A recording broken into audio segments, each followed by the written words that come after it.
말씀 사도행전 20장 25절부터 38절입니다. 신약성경 224쪽입니다. 신약성경 224쪽 사도행전 20장 25절부터 38절입니다.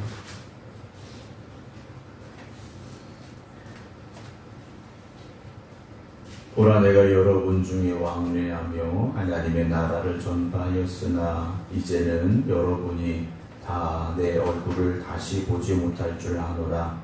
그러므로 오늘 여러분에게 증언하거니와 모든 사람의 피에 대하여 내가 깨끗하니 이는 내가 꺼리지 않고 하나님의 뜻을 다 여러분에게 전하였습니다.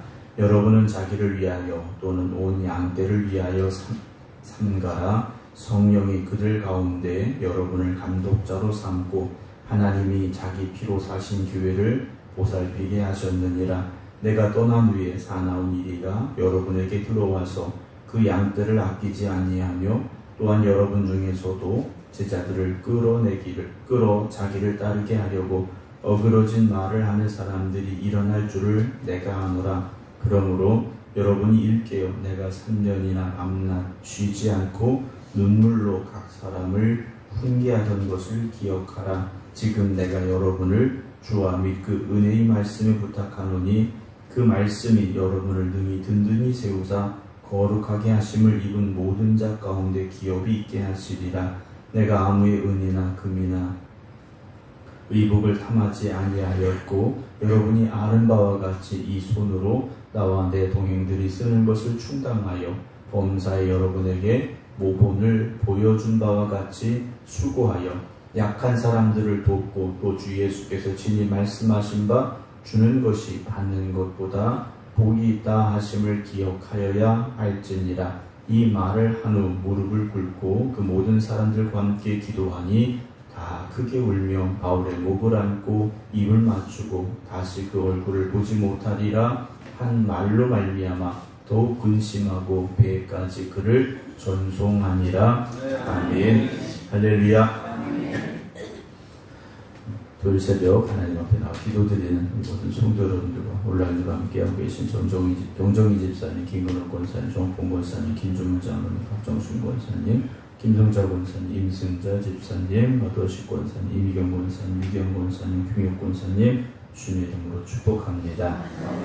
오늘 내일 이틀에 걸쳐서 교회학교, 여름 성경학교, 일반인 캠프가 있게 됩니다. 은혜 가운데 잘 진행이 될 수 있도록 오늘 기도하실 때 함께 또 기도해 주시고 또 관심 가져주시기를 주님의 이름으로 부탁을 드립니다. 이제 바울의 세 번째 복음 전파의 여정이 이제 마무리되어 가는 과정 중에 있는데요. 우리가 흔히 그런 말 하죠. 있을 때 잘해라 라고 이야기를 합니다. 그 말은 주로 이제 상대편에게 하는 말인데요. 우리 스스로에게 그런 말을 또 그런 다짐을 해야 되겠다라는 생각을 합니다. 우리가 이 땅에 살면서 누구나 다 주어진 삶을 살아가죠. 하나님 주신 생명을 가지고 이 땅에 살아가는데 우리가 이 땅에 있을 때 잘해야죠. 지나고 난 뒤에 후회하면 아무런 소용이 없고 할 수 있는 것이 없지 않습니까? 오늘이라는 시간 우리에게 주실 때 이 오늘을 우리가 최선을 다해서 또 주신 사명을 잘 감당하며 살아야 후회가 없는 그런 삶이 되리라 생각을 합니다. 그런데 대부분 그렇지가 않죠. 뭐 오늘 못하면 내일 하면 되고 내일 못하면 모레 하면 되고 이런 생각을 가질 때가 있는데요. 시간이 많은 것은 아닌 것 같습니다. 물론 뭐 이제 건강이라든가 또 의료 기술이라든가 이런 것들이 예전보다는 훨씬 좋아졌고 뭐 기대 수명, 평균 수명도 많이 늘어나긴 했습니다만 분명히 1년 뒤에 10년 뒤에 우리는 오늘과 다를 수밖에 없고요. 그렇다면 오늘 최선을 다하고 또 내일도 최선을 다하며 살아가는 것이 이 땅을 살아가게 하신 하나님의 뜻에 가장 합당하고 또 하나님께 영광 올려드릴 수 있는 그런 길이 아닐까 생각을 합니다. 바울을 보면 그런 사람이었던 것 같습니다. 바울은 늘 오늘이 마지막이라 생각하며 살았던 사람이 아닐까 그런 생각을 사도행전의 말씀을 통해서 보게 되는데요.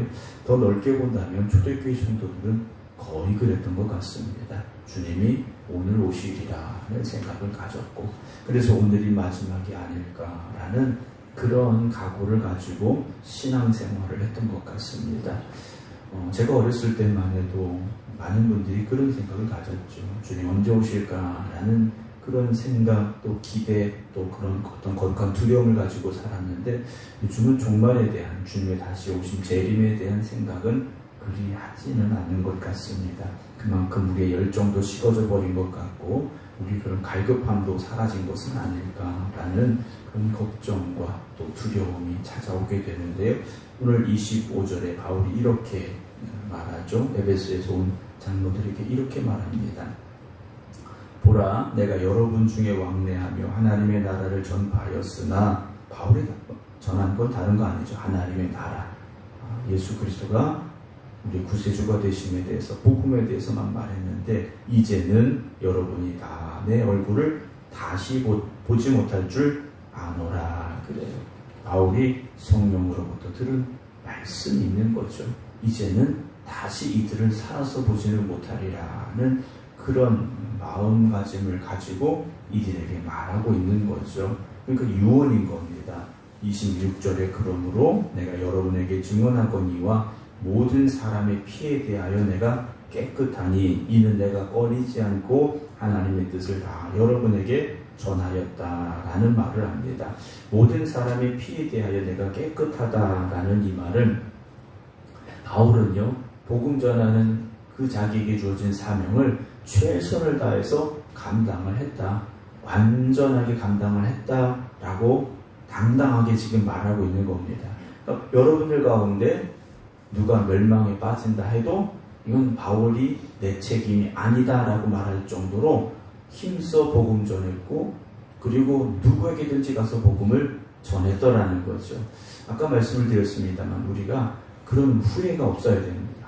내가 그때 누구에게 더 복음 전할 걸, 내가 그때 더 가서 힘써 일할 걸, 내가 더 그때 충성할 걸, 이런 아쉬움과 후회가 남는 인생이 되지 않아야 된다는 거죠.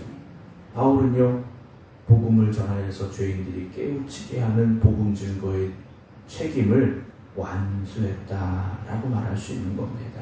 운동 경기를 최선을 다해서 완주한 사람처럼 바울은요, 그의 복음의 여정에 있어서 최선을 다했고 그 여정을 지금 완수했다라고 말하고 있지 않습니까?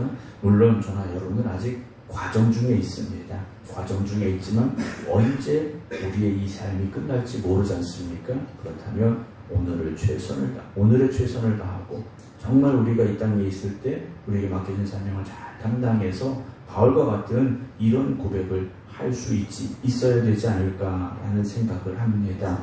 28절에 여러분은 자기를 위하여 또는 온 양떼를 위하여 삼가라 그랬습니다. 왜냐, 이들은 에베소 교회 지도자들인 겁니다. 성령이 그들 가운데 여러분을 감독자로 삼고 하나님이 자기 피로 사신 교회를 보살피게 하셨기 때문이다 라고 말합니다.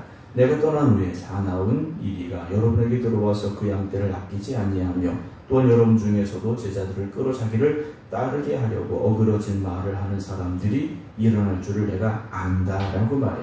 바울이 떠나고 난 뒤에 다른 복음을 말하는 사람, 즉 다른 복음은 없죠. 잘못된 가르침을 전하는 사람들, 심지어 이단들조차 공격하게 될 것이라는 거죠. 그때 복음을 지켜야 된다는 겁니다. 31절 보면 그러므로 여러분들이 일깨어 내가 3년이나 밤낮 쉬지 않고 눈물로 각 사람을 훈계하는 것을 기억하라 그랬어요. 바울은 에베소의 사역에 있어서 밤낮으로 눈물로 각 사람을 훈계했다라는 거죠. 눈물로 각 사람을 훈계했다라는 겁니다. 바울이 복음 전하는 건 쉽지 않았던 것 같습니다. 그리고 복음을 들었는데 다시 세상으로 간 사람도 있었을 것이고, 다시 에베소의 그 음란함에 빠졌던 사람도 있을 것이고, 그래서 바울은요, 밤이나 낮이나 눈물로 그들을 말씀으로 훈계하고 가르치고 이끌었더라는 거죠. 여러분, 우리가 누군가에게 복음을 전하고 누군가를 하나님의 자녀의 자리로 이끈다라는 것은 쉽지 않습니다. 얼마나 힘든지 모릅니다. 그러나 우리의 눈물이 있어야 됩니다. 눈물로 복음 전하고 눈물로 기도하고 눈물로 이끌어갈 수 있는 삶이 되어져야 되고요. 무엇보다 중요한 건 우리가 믿는 자의 본이 되어져야 됩니다. 믿는 자의 본이 되어져야 되죠. 더 나아가서 믿지 않는 자들에게도 본이 되어져야 됩니다. 우리는 모두 다 그런 사람들이라는 것을요 잊지 않아야 됩니다. 그냥 나 혼자 조용히 아무도 모르게 교회 다니고 있다? 그런 사람은 한 명도 없습니다. 자기는 그렇게 생각할지 모르지만 누군가에게는 보여지고 있다는 거죠. 여러분 주어진 사명 최선을 다해서 감당하시기 바랍니다. 하나님이 나에게 맡겨주신 거지 않습니까? 맡겨주신 건 나를 믿고 기대하시기 때문에 그 사명을 주신 겁니다. 힘들다고 어렵다고 바쁘다고 핑계대지 마시고요. 주신 사명이라면 기쁨으로 감당할 수 있기를 주님의 이름으로 축원합니다. 32절 보면요. 지금 내가 여러분을 주와 및 그 은혜의 말씀에 부탁하노니 그 말씀이 여러분들을 능히 든든히 세우사 거룩하게 하심을 입은 모든 자 가운데 기업 있게 하시리라 그랬습니다. 여러분 하나님의 말씀 위에 든든히 서시기 바랍니다. 말씀 위에 든든히 서야 됩니다. 교회가 말씀 위에 든든히 서야 되고 여러분들 각자가 하나님의 말씀 붙잡고 살아가야 됩니다. 33절에 내가 아무의 은이나 금이나 의복을 탐하지 아니하였고 여러분이 아는 바와 같이 이 손으로 나와 내 동행들이 쓰는 것을 충당하여 범사 여러분에게 모본을 보여준 바와 같이 수고하여 약한 사람들을 돕고 또 주 예수께서 친히 말씀하신 바 주는 것이 받는 것보다 복이 있다 하심을 기억하라 그랬습니다. 바울은요 이익을 탐하는 사람이 아니었다라는 거죠. 자기의 유익을 위해 사는 사람도 아니었고 돈을 더 많이 가지려고 하는 사람도 아니었고요. 자기가 손으로 일했고 본이 되어졌고 무엇보다도 주는 것에 힘쓰는 사람이었음을 고백하고 있죠. 이 말은 모두가 다 바울과 같이 자비량 선교사가 되어야 된다는 말은 아닙니다. 바울도요 선교비를 받았고 후원도 받았고 여러 가지 많은 도움을 받았어요. 그러나 그의 마음이 어떠했는가라는 거죠. 받는 것을 즐기는 사람이 아니라 주는 것을 기뻐하는 사람이었다라는 거죠. 우리 믿음의 사람들은 받는 것을 좋아하는 사람이 아니라 주는 것을 좋아해야 되고요. 헌신하고 충성하는 것을 기쁨으로 감당하는 사람들이 되어져야 됩니다. 교회는 일꾼들이 모여있는 곳입니다. 교회는 일꾼들이 모여있는 곳이 오늘도 새벽에 교회 오다 보니까 외국인 노동자들이 벌써 이제 일하러 나오신 분들도 계시더라고요. 멀리 가시는 분들인 것 같은데 그분들은 뭐하러 갑니까? 일하러 가는 거지 않습니까? 물론 그분들은 일하고 일당을 받겠습니다만 우리가 주를 위하여 일하면 하나님을 위하여 공짜가 없으십니다. 우리가 하나님을 위하여 일하는데 하나님께서 그냥 보고 계시는 것이 아니라는 것을 우리가 알고 있지 않습니까? 항상 주님 앞에 충성하시고 그리고 믿는 자의 본이 되시고 또 복음 들고 세상에 나아가서 빛이 될 수 있는 우리 모두가 되기를 주님의 이름으로 축원합니다.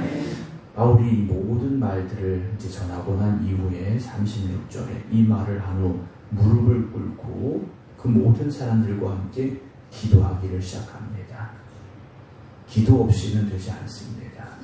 기도 없이는요 아무것도 할 수가 없습니다.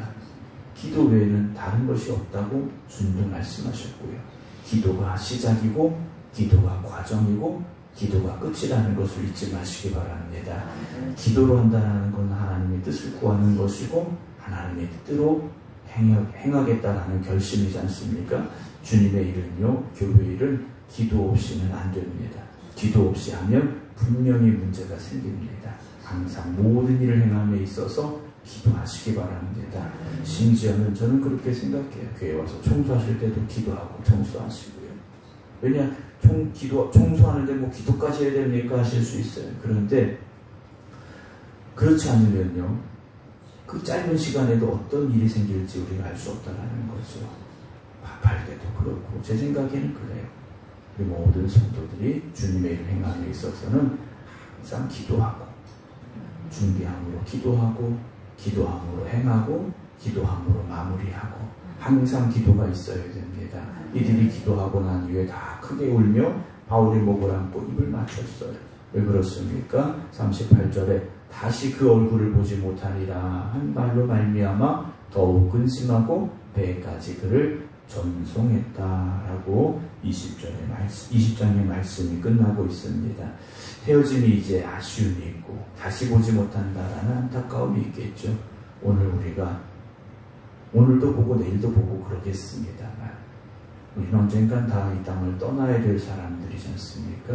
물론 하나님 나라에 가서 다시 만납니다만 오늘 우리에게 이런 따뜻한 마음이 있고 서로를 향한 애정이 있고 정말 서로를 귀하게 여기는 마음이 있기를 주님의 이름으로 축원합니다. 세상에서는요, 기분 나쁘면 안 보면 됩니다.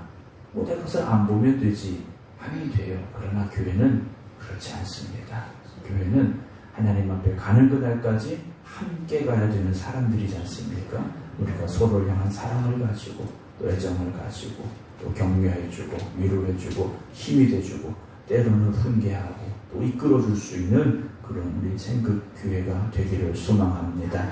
그래서 우리 모두가 다 마지막 날에 아쉬움 없이 하나님 앞에 설 수 있기를 주님의 이름으로 축원합니다. 기도하겠습니다. 하나님 아버지, 일주일의 삶도 하나님의 은혜와 사랑 가운데 보내게 하심을 감사를 드립니다. 무더위도 있었고 태풍도 있었습니다. 또 세상에 수많은 일들도 있었습니다. 그러나 돌아보니 하나님의 은혜였고 하나님의 인도하심이었습니다. 오늘도 그 감사함으로 이 새벽 주님 앞에 나와서 또 각자의 믿음의 제단 앞에서 때로는 병중에 병상에 있는 이들도 주님 앞에 지금 하나님 앞에 엎드려 기도합니다. 하나님, 우리의 기도를 들으시고 응답하여 주시옵시며 또한 우리에게 주어진 귀한 사명을 잘 감당할 수 있도록 하나님 힘과 능력을 더하여 주시옵소서. 그래서 우리 생극교회가 다시 세상의 빛이 되는 교회가 되게 하여 주시옵시고 주님의 영광을 위해 힘써 살아가는 충성된 일꾼들이 있는 교회가 되게 하여 주시옵소서. 주님 앞에 나아가는 그날까지 맡겨진 사명 잘 감당하게 하시고 주님의 핏값으로 세워진 이 교회를 위하여 헌신하고 충성하는 저희를 되게 하여 주시옵소서. 무엇보다도 십자가의 복음을 전하고 증거하는 일에 힘쓰게 하시사 죽어가는 영혼을 살리는 교회 되게 하여 주시어서 이 시대에 쓰임받는 구원의 방주가 되게 하여 주시옵소서. 오늘과 내일 성경학교가 있게 됩니다. 1박 2일 동안 어린 생명들이 성전에서 또 캠프장에서 함께 할 때 주님 은혜 위에 은혜를 더하시고 안전하게 모든 일들이 진행되게 하시고 함께하는 교사들과 돕는 이들에게 주님 축복하여 주시어서 기쁨과 은혜의 자리가 되게 하시고 축복의 시간이 되게 하여 주시옵소서. 이제는 우리 주 예수 그리스도의 은혜와 아버지 하나님의 극진하신 사랑하심과 성령님의 감동 감화 교통하심이 오늘도 주신 사명 위하여 충성되이 살겠습니다 고백하며 결단하며 기도드리는 모든 성도들 위해 이제부터 영원토록 함께 하시기를 간절히 축원하옵나이다. 아멘.